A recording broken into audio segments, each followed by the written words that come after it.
Thanks very much. Bit of an honour to be invited to talk to the museum crowd. As my kids would say, if you get a gig at a museum, you know you're a fossil. Yes, putting this together, it's been a real reminder about how lucky I've been. I've had an incredible life. I can't believe that I've had some of the experiences that I've had. I'm going to share some of them with you today. One of the themes that's come out of looking at some of the things that I've done over my life is that some things in the maritime industry have changed a lot, other things haven't changed at all. So, and we are also going to go back in time where obviously things have changed an awful lot since the days of sail. So, this was my first seafaring experience. So, this was Bring Your Child to Work week, obviously. My father was a pilot and he had lots of friends in shipping, obviously, and one of his friends was the master of a British India Line ship that used to call regularly to Adelaide, where he was a pilot and where I grew up. And one of the things I'd like you to reflect on here is the fact that I got past security wearing this gear. I'm open carrying and I got straight past security. So that's one area where things have changed.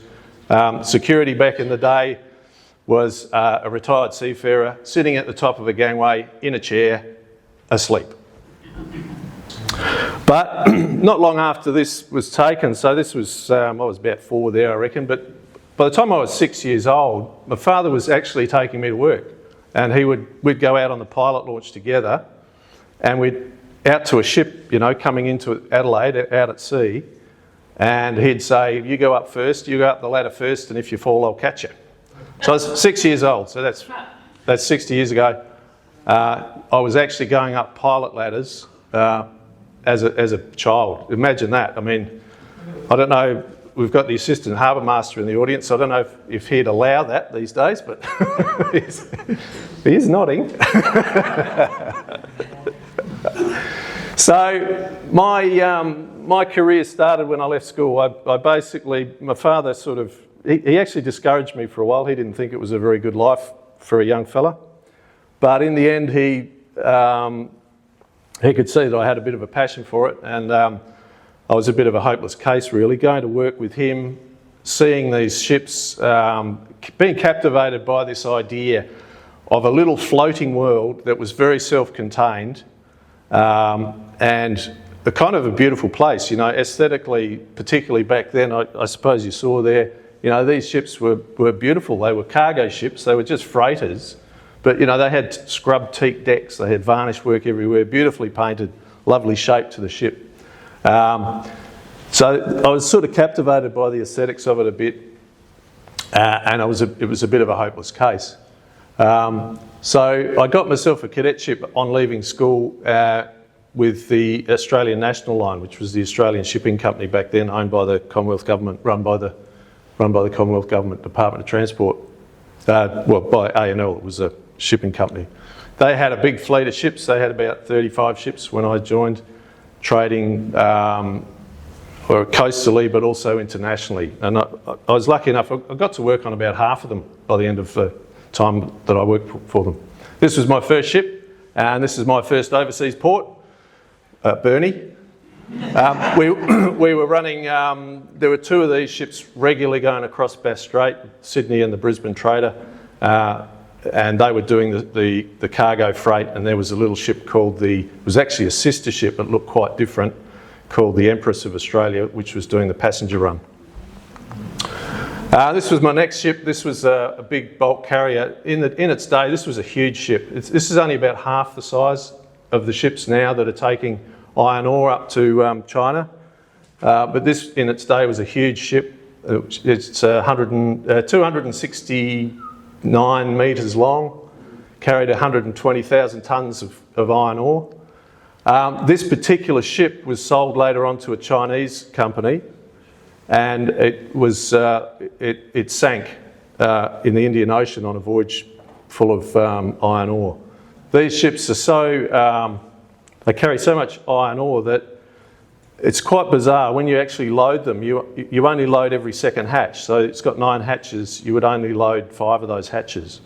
And the reason being, if you loaded all of the hatches, there'd be such a small amount of iron ore in each hold, it would be too low. The centre of gravity is too low, and the ship would roll too much and actually pull itself apart. So loading these ships is critical, and obviously someone got it wrong at some stage, and it broke up, literally broke up at sea in a storm. Luckily, all hands were rescued. Some of these ships went down with no distress calls back in the day. There's me learning how to navigate. So one of the things that has changed quite a lot is the technology behind navigation. So back in the day here in the 70s, we were basically navigating using compass bearings and radar ranges most of the time if we're on the coast. As soon as we left the coast, nothing to take a bearing of. It was back to sextant navigation. Some of the ships, when I started, had the old system of satellite navigation, but a lot of them didn't. But even the ones that did, the sextant navigation and the celestial navigation took precedence. So every day at noon there'd be 3 people out on the bridge wing. There'd be the second mate, the mate and the third mate minimum. Sometimes the captain would come and join us, taking sun sights to find out our noon position. If it differed greatly from the satellite position would be discarded. So the sextant was very trustworthy. Nobody really trusted this newfangled technology. It's all quite different now. Obviously, even coastal navigation, you find that it's largely GPS now. Very different system, much more accurate, much more reliable. This is the big bulk carrier again. This is a bit of an embarrassment. We had a bit of an oil spill. There's some oil came out of the overflows on the top of the funnel. So these guys are cleaning it up. But just have a look at the safety gear there. This was just standard. Nobody gave it a second thought. There's a safety line on the bucket, but not on the humans. I was involved in this. We had to learn this skill of rigging a stage and painting and working from a stage. When the ship rolled, if you were halfway down the accommodation, that ship had seven decks of accommodation. If you were halfway down and the ship took even a small roll, you'd end up 10 metres away from the bulkhead where you were working, and you just have to wait for the ship to roll for it to come back in. I was put with an old seafarer who'd had a lot of experience because I was just a new hand, a guy called Cowboy, was an old hand, an AB. And when this happened, this was my first time on a stage, the ship rolled, we went out from the side of the ship, and we were at sea while we're doing this. And old Cowboy froze. He just locked onto the rope and absolutely froze, and I couldn't get him to move. So I had to shuffle from side to side, from each side of the stage, lower his side down, and then I'd come back to my side and lower my side back down until we got to the deck. So even the old hands sometimes got a bit of a fright with this stuff, but yeah, nobody died. Somehow or other, we managed to do this without killing ourselves. I'm trying to get control of the rust on this ship. This is the Darwin Trader. We used to take mainly beer to Darwin, I think. Different paint systems. This is red lead. We used to use boiled linseed oil and red lead. That's again, no safety gear there. I don't know. I shudder to think how intelligent I would be if I wasn't so inflicted by lead poisoning. But it wasn't all hard work. This is an electrician called Chuckles. We're halfway across the Pacific there, and Chuckles is flying. This ship here is an example of Australian shipbuilding, the Flinders Tide. She was built in Newcastle. This was the final ship that I worked on in my cadetship. And there she is in dry dock. Every 5 years we pull them out of the water, give them a coat of paint, do all the survey work on them. And there's me giving the final touches to the paintwork. Little smiley face there for the fish's last view of the world. And smoking was compulsory, of course, back in those days. And so was drinking. On a serious note, though, travelling the world as a young fellow was a real eye-opener, and this was my first real experience in Visakhapatnam in India, of visiting a country where the poverty was such that I could never have imagined. These two guys, we nicknamed them Evan Rood and Mercury, obviously. They were given the job of ferrying us across the harbour to so that the crew could get ashore. And in the background you can see the ship. Now, on board this ship we were having 3 beautifully presented cooked meals every day. I was an officer in training, so it was steward service. It was like being in a high-class restaurant, apart from the quality of the food. And we had a choice of 2 different things on the menu every meal. So what that meant was there was an awful lot of waste. And what we found was that some of the people that were given the job of helping us discharge this cargo were going through the bins to take our food scraps away. So the stewards decided that wasn't on, so they set up some trestle tables on the poop deck, and the workers could then help themselves to the food and didn't have to go through the bins. But it was a real eye-opener to see our waste getting ravenously devoured by so many people who were so hungry. The last part of our discharge, this ship was we were taking coal up to the coal works here, up to the steel works here, and the last part of the discharge was done by about 500 untouchable women. So they don't use those terms anymore, obviously, for obvious reasons, but that was what they were called back then, the lowest caste.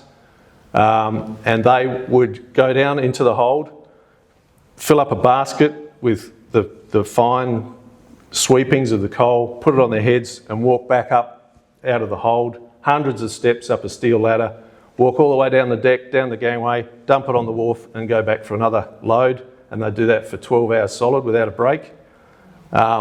And I think they got paid 10 rupees for the day. That's a bit less than 10 cents at the time. So absolute poverty. That was just enough to buy some food, probably not enough to buy the food for your kids. I saw, the beggars were just unbelievable.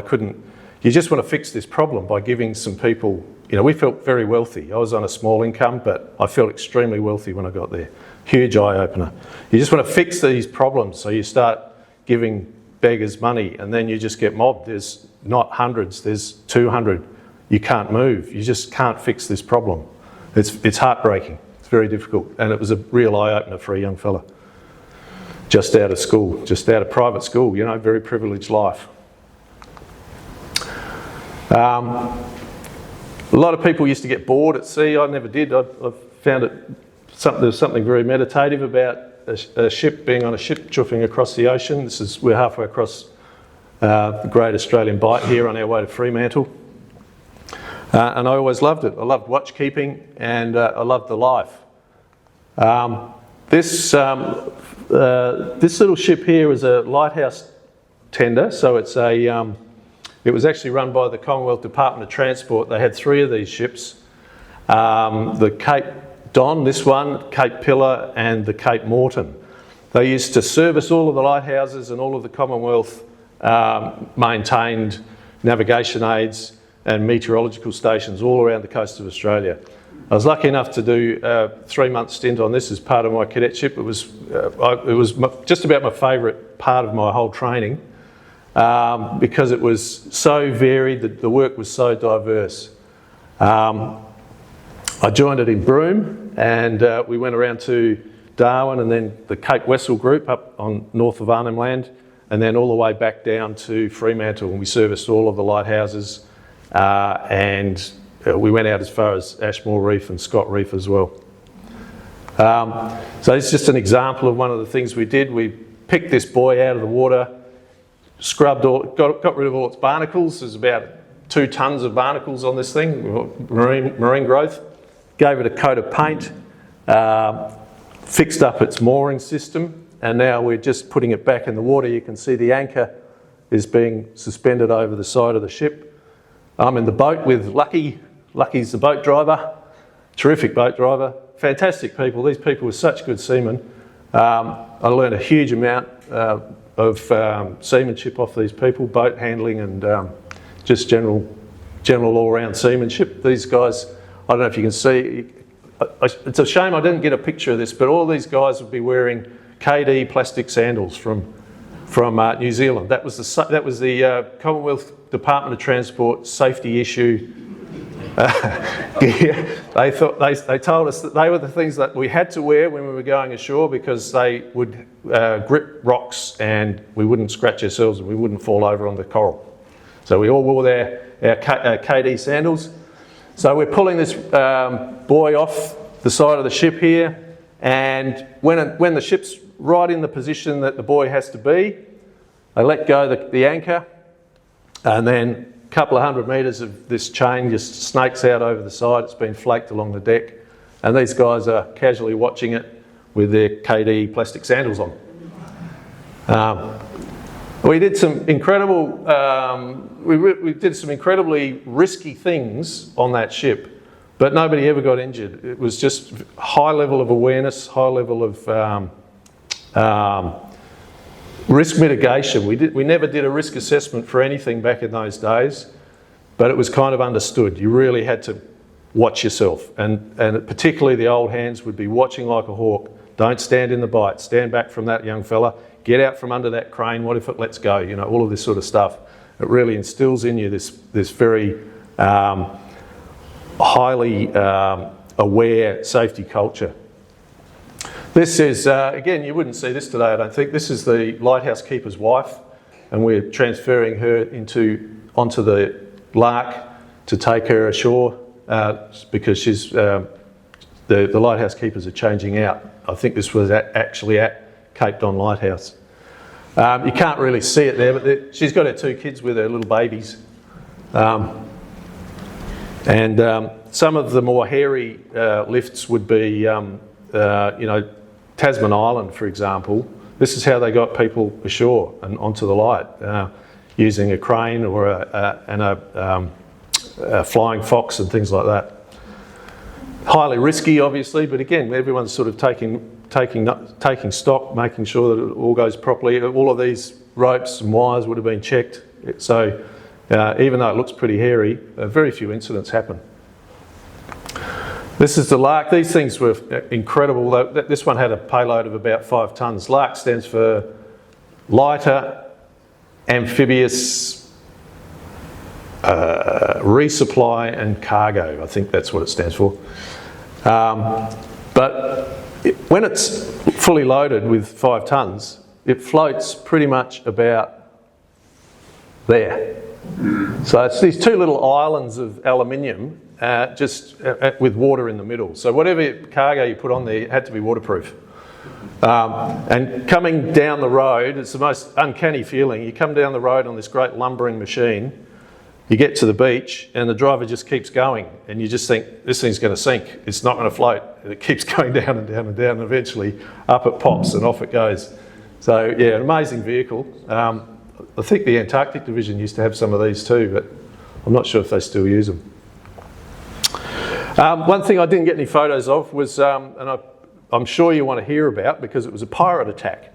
I was on a ship, we'd come through Suez and we were going to Singapore, and we were told in Suez that there was a bit of pirate activity in Malacca Straits. So we were kind of all aware of it, but we took kind of zero precautions. I think we rolled out some fire hoses. I don't know what that was going to do, but anyway, we got to, it was about 3 o'clock in the morning, the morning before we actually arrived in Singapore, and the master came onto the bridge And he said to the second mate, "We've just been attacked by pirates."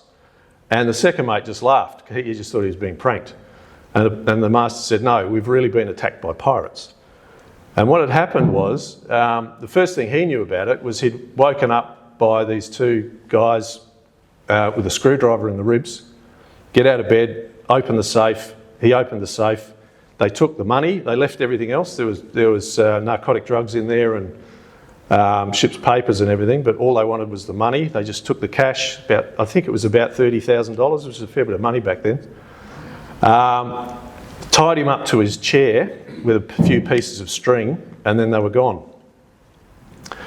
They reckon what they used to do was they'd have two small boats, and there's obviously small boats, fishing boats everywhere. Malacca Straits is absolutely full of boats, so nothing unusual there. They would string a rope between these two boats in the path of an oncoming ship. The bulbous bow of the ship would pick up the rope, and these two boats would then be saddlebagged around the ship, and they were in for a Nantucket sleigh ride. They would have been. We were doing 17 knots, so that's around about 30 kilometres an hour, so faster than you can ride a bike. Well, in the Malacca Straits anyway. And then they would grapple up onto the ship, and then they just came up the accommodation. Everyone was asleep apart from the people on watch. They knew where to go, straight to the master's cabin. Once they'd got the money, they went down, back to the deck, climbed back to the boat, cut the rope between the two boats, and now they are two fishing boats with a screwdriver and a bit of hidden cash. Impossible to trace. So it was a pretty good business model. The authorities did put a stop to it in the end, but that was going on for quite a while. I actually slept through this excitement, so that's why I didn't get any photos of it. So instead of the pirates being confronted by that, they got that. So there was basically our government decided that we didn't really need a shipping company anymore. In fact, they decided that we didn't need Australian shipping. It was considered, because we're a first world country, our seafarers get paid well, it was costing shippers too much, and rather than do what many other countries around the world did to maintain our shipping fleet and our shipping industry, the government basically cut us loose and sold off the company, sold off the ships. There are countries around the world, very first world countries like Denmark, for instance. Even Switzerland has a merchant fleet where they give various tax breaks, and they come to an arrangement so that they're not these companies remain competitive in a very competitive international market. But our government wasn't prepared to do that. I think they might be regretting that now. And they're starting to build up, they're talking about building up a strategic fleet again. Well, we used to have one. So I could sort of see the writing on the wall. I took a redundancy out of A&L after I'd worked for them for about 8 years. And I fulfilled a bit of a dream of mine to go sailing on square rig sailing ships. So going back to my father, he actually started his career in under sail, and he was his first job was deckhand and general bottle washer on a three-masted schooner, little coastal schooner that worked around the coast of Australia. And he used to tell me stories about these sailing ships, and it absolutely captured my imagination, and I became a bit of a nerd. I often wondered if I when I joined the ship, for example, I joined the Bounty in 1987, and I surprised the crew by already knowing what all the lines were for and where they all went, all of the ropes. There's about, I think there's 200 and something different ropes, different pieces of running rigging to control the sails, and I already knew them, and that was a bit unheard of for them, but they didn't realise that I was a bit of a sailing ship nerd since I was a little kid. And I often wondered if I'd been a computer nerd instead, I'd probably be a billionaire by now. I'd be telling Albo what to do. But anyway, I've had a good life. I don't regret my life choices. But So I left A&L and I got this job as mate on this little sailing ship. There's a bit of a resurgence happening about this time. So while Australian shipping's going down, sailing ships are coming up. There was a guy actually who was originated in Hobart. He was actually a journalist for the Mercury, a guy called Alan Villiers. I'm sure a lot of you have heard of him. Very famous author who took a real fascination in sailing craft and commercial sailing vessels. He ended up buying himself one. He called it the Joseph Conrad, and he took a whole lot of tearaways, he called them, troubled youth we'd call them now. Got them all on board this ship as crew and basically taught them how to be men, and it worked. He kind of invented sail training, I think. I could be corrected there, but I haven't really heard of an earlier example of civilian training on board a sailing ship for that purpose. Anyway, it took off. So Britain had quite a few sail training ships. There were quite a few around Europe. Merchant Navy training in Denmark, for example, they were using ex-commercial sailing ships, and likewise in the US.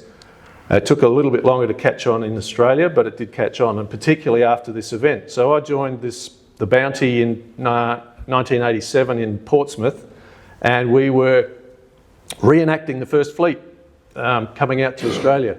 Originally they wanted to build 11 ships.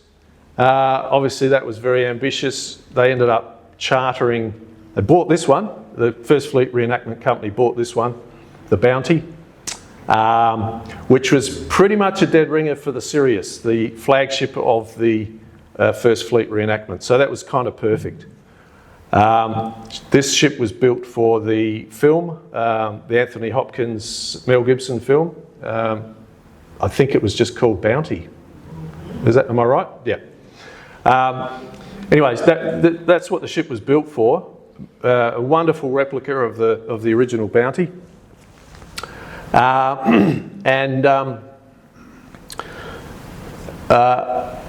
So I started fulfilling this childhood dream of actually sailing on a sailing ship at last, and it was a wonderful experience. This fella here that I'm standing next to, this is Captain Adrian Small. He was the master of the ship. He'd never worked on a motor ship. His first ship was the Passat, so he was a cadet on the Passat, a big grain carrying four-masted bark. And from then on, he'd actually worked with Alan Villiers on various projects. He'd been a master of the Mayflower and the Golden Hind and some of these reenactments. But a fantastic fellow to learn how to sail a ship from, because that's pretty much what he'd been doing for his whole life. We're running before a gale there. I think that's going across the Indian Ocean, so we're heading towards Mauritius. Wonderful experience sailing in partnership with all of these little sailing ships. While we were in port, it was a bit of a floating party, but once we were at sea, we were in company with all of these ships all the time, and there was real camaraderie. I'm still in touch with a lot of people that I met here on this voyage, and some of them even live in Hobart here. In fact, we've got one colleague that I met on this First Fleet reenactment who works for TasPorts. That's Dave Mayhew. He drives the pilot launch. He was the mate on one of the ships that's not shown there. But this one here is the Soren Larsen. You might know her. She regularly comes down here for the Wooden Boat Festival. The fleet actually did come to Hobart. There's a bit of confusion. This wasn't the Tall Ships event. There was another event which was government sponsored. So they invited governments from all over the world to send their tall ships to Australia for a race and a parade. This was a different expedition. This was a private expedition, and in fact, it's hard to believe now, but Bob Hawke tried to stop this from actually happening, and the reason was that it was seen to be drawing too much attention to our convict past. But as what I've discovered is that these reenactments actually accumulate a lot of media, they accumulate a lot of interest, but what they really do is they allow us to sort of not dwell in the past, but revisit the past in a really interesting way. This first fleet reenactment created some tensions in our community, in our society, with drawing attention to our colonial past.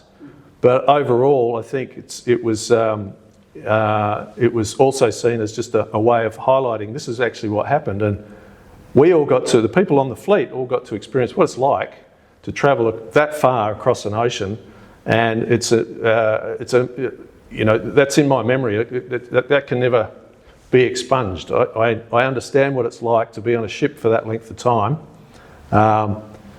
just to get from one end of the planet to the other. This ship was also part of the first fleet. This is the One and All. She's the South Australian sail training ship, purpose-built for sail training in the 80s. She joined the fleet. She was a bit late getting finished. She was brand new when this photo was taken on her maiden voyage. She was a bit late getting away, but she managed to catch up with the fleet in Rio. Once we got back to Australia and all of the first fleet reenactment was over, I was lucky enough to take over as master of this ship once I got my master's ticket, because I had enough sea time after all of that to get my foreign going master's ticket. And so this was my first command. This is the first ship I was captain of, and it was an absolute ripper. It was a fantastic experience. Mostly what we were doing was 10-day voyages, taking some youth in danger of going to prison or whatever, a lot of sort of tearaways, harking back to what Alan Villiers kind of invented. And we had an amazing amount of success. Not always. Some kids were just not into it. Some kids hated it. And some, it just sort of put them off ever wanting to see the water again. But an awful lot of them, like I'd say the majority, had a fantastic experience. And some of them, it actually turned their lives around. There are people that I meet now. There's one guy who comes down to the Wooden Boat Festival every year, and I see him. And every time I see him, he just gives me this huge hug, and he said, "You saved my life." And I say, "No, I didn't save your life. The ship did."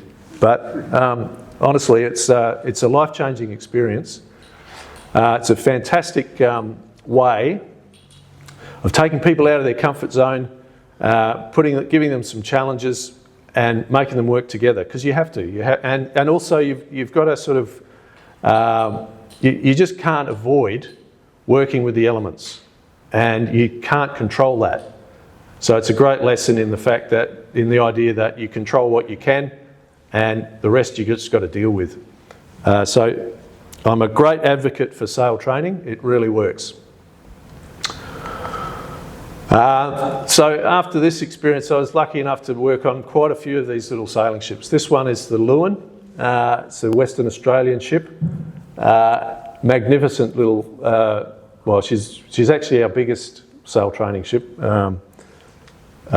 She's about 130 feet long. Absolutely beautiful ship. And various other ones. I've been extremely fortunate to work on quite a few of these little ships now. So this brings me to probably, I'd have to say this is one of my career highlights. This ship is called the Dyfken. The thing that's famous about the Dyfken is that it was the first recorded ship to arrive in Australia. So there was a, just see how I'm going for time. No worries. So there was a spy, a British East India Company spy in Batam, who recorded that a small Dutch pinnace had just arrived back from Nova Guinea, which is what they called any land to the south of the East Indies there. No good came from the voyage. Half the crew were killed because by the local, I think they called them savages. So that's the first recorded, and that was the Dyfkin. That was the first recorded instance of people arriving in Australia, in what we call Australia now. There was no logbook of that journey survives, but there were fragments of their charting that were used on subsequent voyages that did survive. So we know exactly where they went. They went to Pennefather River, then they went south to Cape Kiewier. Kiewier means turn again in Dutch. The reason they turned again was because they had a fight with the locals, lost half the crew, 9 people killed, so they couldn't continue the voyage, so they headed back. So we were reenacting that voyage. Now that could be seen as problematic. Again, we're talking about, you know, the colonial past of this country. How is that going to go? Well, I didn't really want to do that unless we had some way of doing this tactfully and with some sort of humility. So before I get to that though, I'll just tell you a little bit about the ship. This is a sketch that was drawn in a logbook. So this is the actual Dyfkin that was drawn, contemporary drawing of it. But this is about the level of knowledge we had about what the ship would have looked like. So they were piecing together information like that, paintings of the day, ships the same size, the various models that still exist of old ships of that era. And they put together a design of what they thought, the best guess of what she would have looked like. One of the things they did was they used, instead of using steam to bend the planks, they used what the Dutch builders would have done, which is to bend the timber by using fire. So this way they could mimic the shape of the ship. So they didn't design the shape of the ship and then build it. They basically designed it as they went, using the materials. So this is Latvian oak, probably from the same forests as the Dyfkin would have used. They used the same techniques for bending the timber and building the ship, so that helped them get closer to what they think was a very accurate representation of what the ship actually would have been like. Massive amount of timber in this, and it's all held together with trunnels, which is short for tree nails. So instead of rivets and bolts, it's held together with dowels of wood with a wedge at each end, and that holds the timber in place. Absolutely beautiful little ship. It's they call it a museum standard reconstruction. Can't really call it a replica because we don't really know what the original was like, but this is very, very close to it.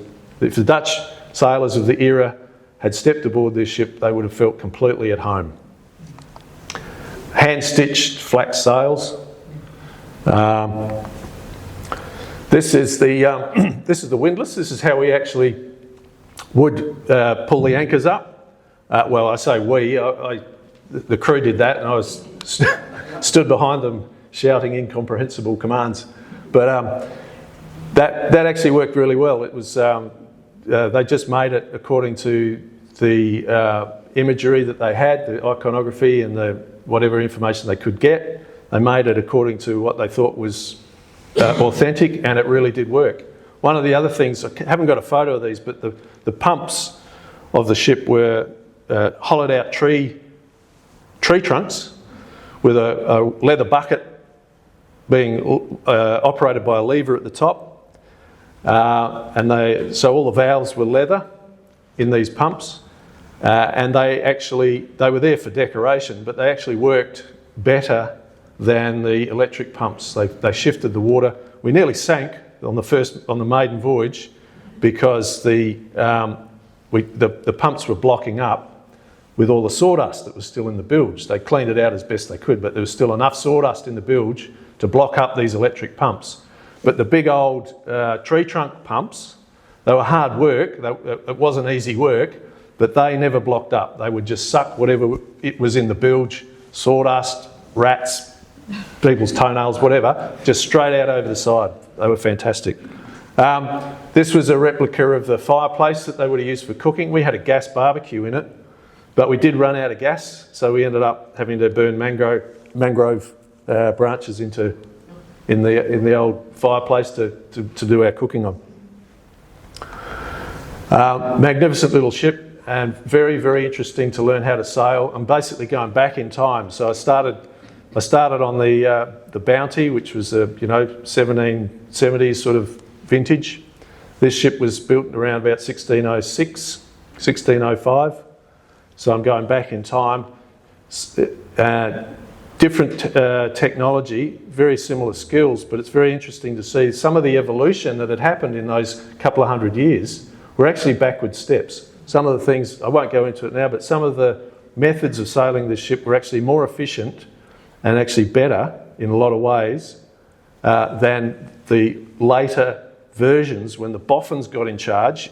Basically, you've got the Enlightenment where the scientists now know everything, and they're telling the shipbuilders and the sailmakers how to build things. Sometimes they weren't making improvements. They were basing their so-called improvements on not on scientific ideals, but on sort of prejudices. Quite weird, very interesting.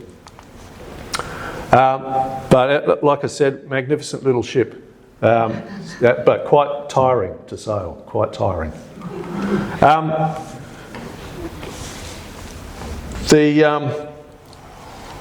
This voyage, we didn't want to tread on any toes. We basically asked the Noongar people of Fremantle how we should go about this. They gave us a message stick, and I'm holding it there.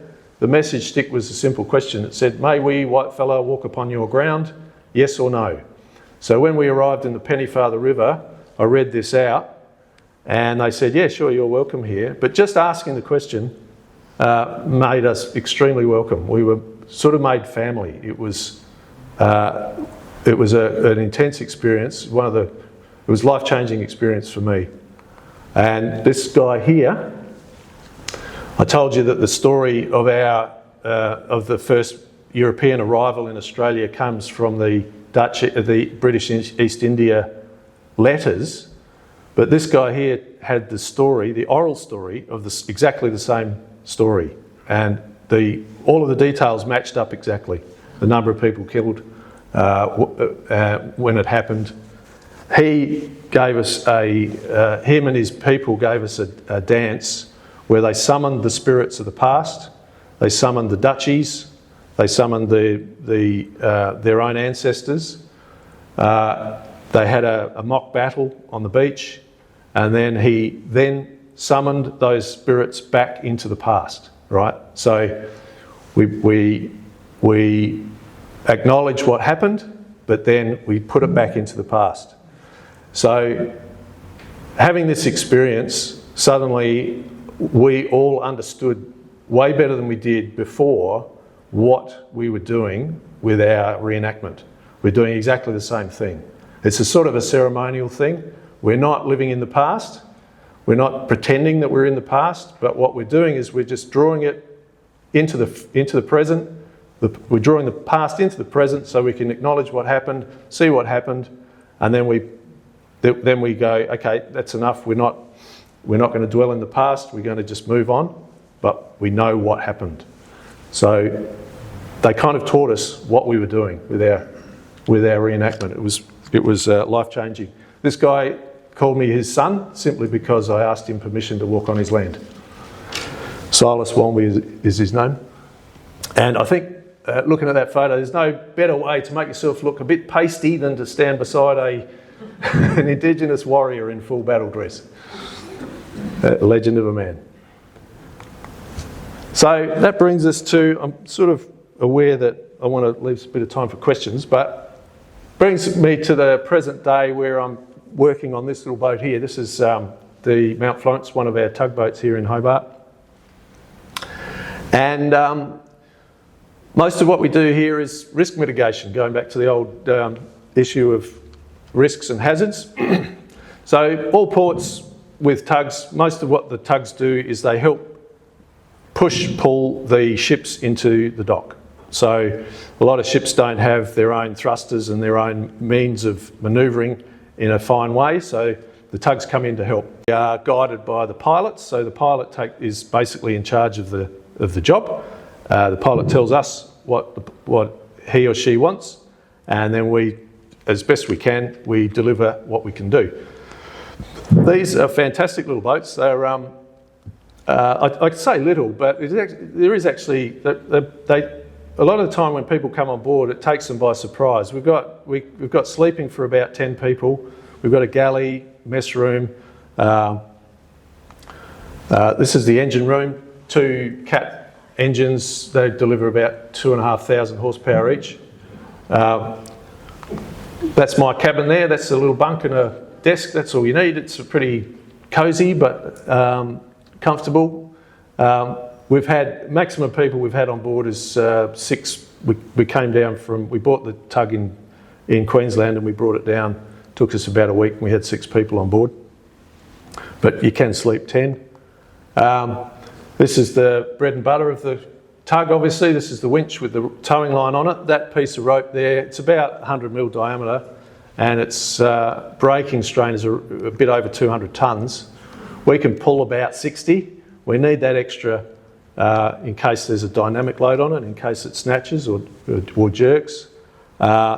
And we can also, I'll explain in a minute, but we can also put more than our bollard pull of load onto that line just using the hydrodynamics of the tug itself.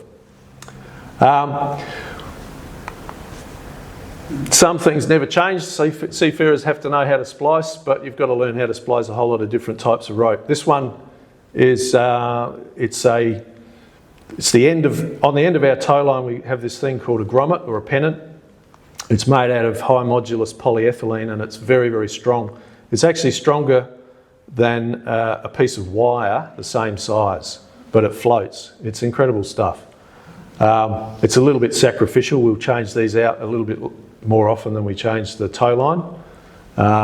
We change that out after about 500 towing jobs. Tow line might last 1,000. So this is what we do. I mentioned before that most ports will have tugs assisting ships to berth and unberth. The extra little piece of work that we do in Hobart is risk mitigation for the bridge. So we are part of the complicated and quite involved risk mitigation process that happened after the bridge collapsed back in 1975. So after that happened, the master of the Lake Illawarra, who ran into the bridge, was an exempt master. So he had an exemption for pilotage. He didn't have a pilot on board. He asked if he needed to have a pilot, and they looked up the rules and said, no, you, a year and a half ago, you came into Port Huon. So that's part of Port of Hobart, so your pilot exemption is still valid. He'd been through that bridge a total of 7 times in his life. Just to give you some context, to train a pilot here, a pilot would arrive here. You wouldn't get the job unless you're already a master mariner with experience in command time and ship handling. But once you get the job, to get a pilot's licence in Hobart, even if you've got a pilot's licence from somewhere else, doesn't matter, you have to do 60, minimum 60 transits under that bridge. So there was a guy, I really feel sorry for him. He'd hardly done it in his life and he messed it up badly, obviously, but he didn't really have very much experience doing it, I've got to say. So after that experience, they tightened up the rules for pilotage exemption, but sometime after that they realised, well, things could go wrong that are out of the control of the pilot or the master. We need to have a tug on the back of each of these ships as it goes through. And that's what happens now. Over a certain size, the ships have to have a tug tied up to the stern.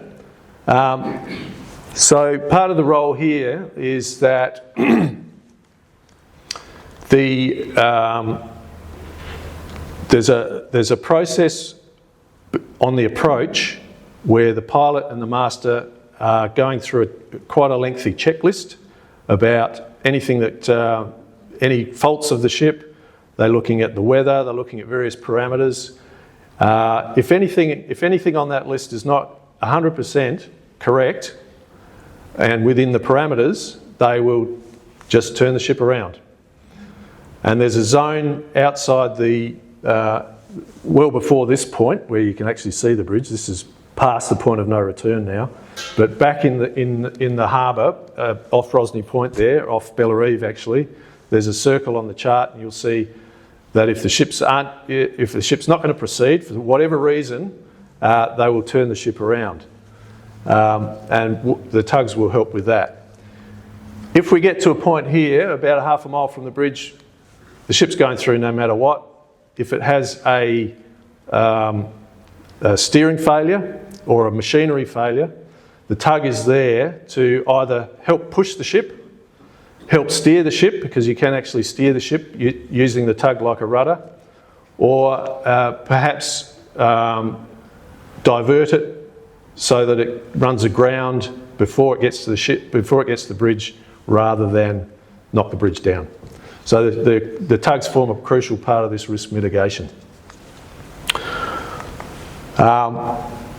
We've just come through the bridge here on this ship, and very soon the other tug will come along and make fast to the bow of the ship. This is to help the ship turn once it gets up to Risdon.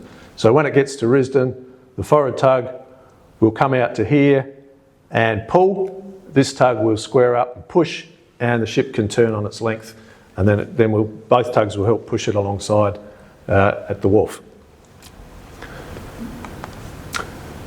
This little part of the tug here is called a skeg, and that is designed, it serves two purposes. The first purpose is it makes the tug really hard to steer, thank you very much.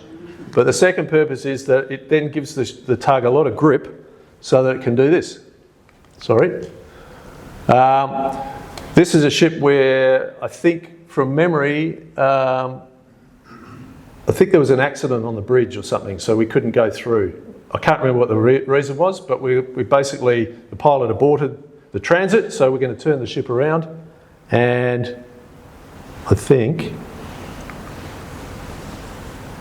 so I don't know if you can see that, but the tug is actually, it's almost pushing on the line. It's come out, it's not pulling, it's sort of pushing. It's come out to the port side of the ship, and that skeg that I showed you before is digging in now, and it's pulling the ship around to the bow to starboard, stern to port, and there's probably 100 tonnes on that line because of those hydrodynamic forces. And meanwhile, the other tug is pushing on the bow to help turn the ship around even quicker.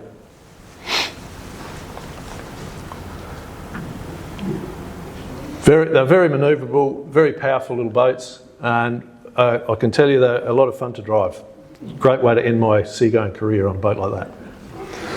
So, it's 5-1. I've gone over time a bit, but I'm more than welcome any questions. Yes? Does a Tug Master need certification over and above AMSA? Yes, so there's no particular endorsement, but you do need to be qualified to drive that size boat. Then there's training. So this is the way, AMSA's moved away from having all of these endorsements, like, even there used to be an endorsement to sail a square rig sailing ship. All that's gone now. Basically they say, you need to be licensed, you need to be qualified, but then you need to have appropriate training for the job you're doing. So the training we get, it's quite intense. We have, there's different ways of doing it, and different companies do it a different way. But TasPorts have engaged the services of a company called Seaways that very much focuses on Tug Master training. And they've developed a system that's now pretty much adopted worldwide. Even the companies that don't use Seaways are kind of using their model. And it's quite intensive, it's step by step, and it's basically you go through all of the different steps towards learning all of the different manoeuvres and how to control the tug, and you come out at the end of it and you've still got a lot to learn. But yeah, in answer to your question, you can't just step on board a tug and off you go. The other thing I should say too, for the Port of Hobart, is that we do simulator training just for the transits. So every year the pilots and the tug masters it's mainly for the pilots, but the tug masters are there to support the pilots, and we also get this training of kind of disaster management, like what happens if something goes wrong. if you have a sudden 50-knot crosswind as you're going through the transit, or what happens if there's a rudder lock, the rudder on the ship jams, what are you going to do? And we can manage that using the simulator without knocking down the actual bridge. Ask you about the re-enactment. Sorry? The transit for the re-enactment. Would that be possible with your tugs, or? Well, the harbour master says no. It's a simple answer to that. Look, I can't. I'm not really.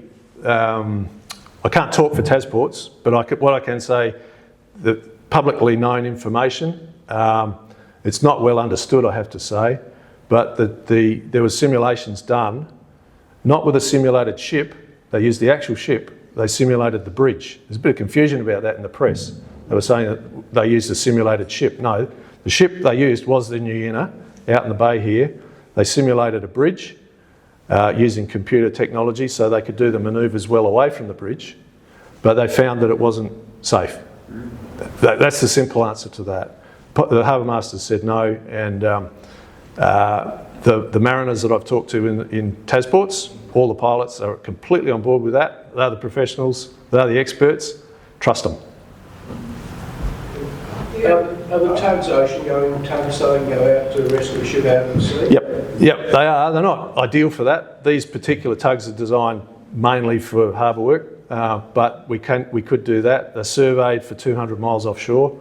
There would be better tugs for salvage work like that, but we could be a first responder and get a ship out of trouble. Yeah, yep. Oh, yeah, Yeah, these two are. These two tugs are owned by TasPorts. Yep. Peter, as you mentioned, ships are getting bigger. Is there going to be a time where ships are too big to transit the bridge?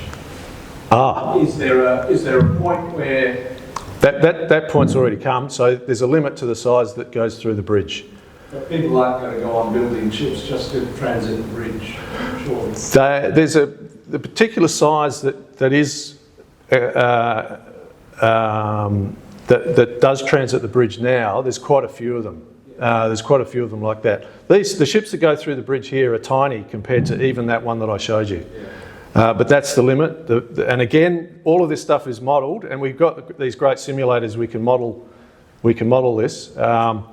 But that's the size limit that they've decided is the maximum. It's a very complex transit. I could talk for a long time about that, but it is actually a very, very complex transit. There's lots of risks to take into account. One of the problems is the length of the ship. So that's obviously the width is an issue, but the length is also there's a limit to the length of the ship. If you were going to build that bridge today, it probably wouldn't look like that.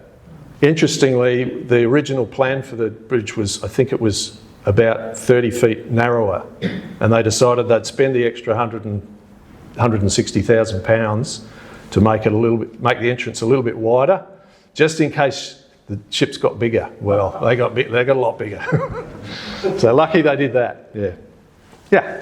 When you're bringing a ship in, what's your full complement of crew? On the tugboat, it's 3. So we're 3 people, whatever we're doing. If we go outside the port and we need to keep watches, then we're up to 6. But mostly it's 3. It's a skipper, an engineer, and a deckhand.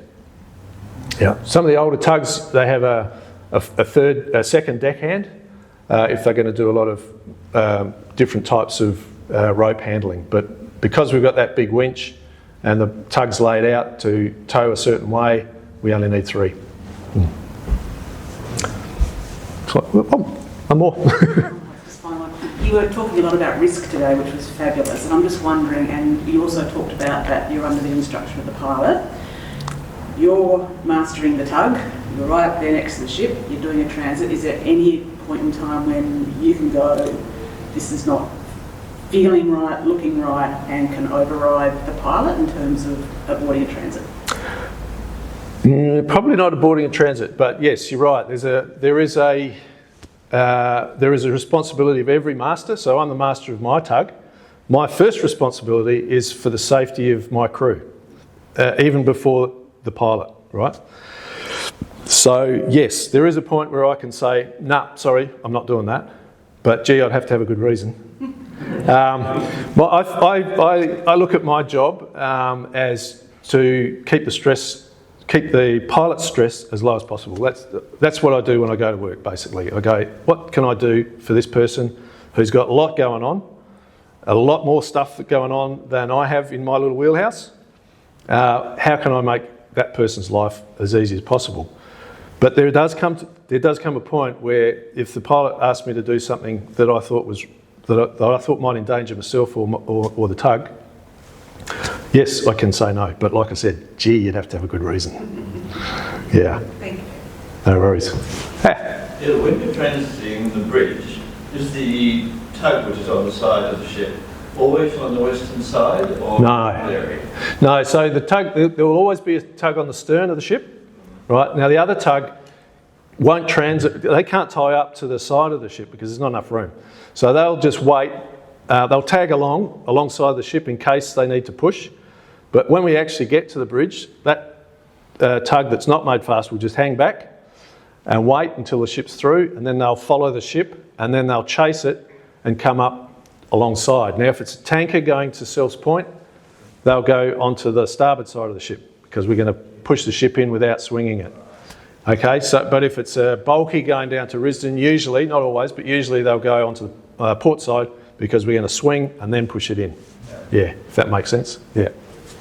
Have you ever had any sort of issues getting big boats under the bridge? Anything starting to go wrong that you've had to deal with? So since I've started here in TasPorts, we've had a few aborts where we've had to abort because of weather conditions or accidents on the bridge. There's things happen on the bridge where you just go, okay, we can't do that. The first job I did out of my training, Terry was training me, and then the first time Terry Thompson here, was a Tug Master who's retired, he was training me, then he decided I was good to go, and then the first time I was on the tug by myself with no other master there, we had a rudder lock. I think you were the pilot, Andrew. Was that right? Of this one? No, I think it was one of the other ones. It's another pilot. Sorry, I thought that's too much of a coincidence, sitting next to each other. Anyway, as we went past Self's Point on the way out, the ship had a rudder lock, so it was the rudder was 10 degrees to port, so it was about to just go into the bank about off Beltana there. So we had to do a very quick turn short round with the bridge abort. Obviously we're not going to go through the bridge. We had enough time to pull the ship up, and the pilot basically got us to turn the ship around against the rudder, and we put the ship back alongside Self's Point just because that was the quickest easiest manoeuvre, while they spent the next week trying to fix their steering. But yeah, that was probably the closest I've come. Okay. Yeah. All good. Thanks very much. Thanks. Yeah, thanks.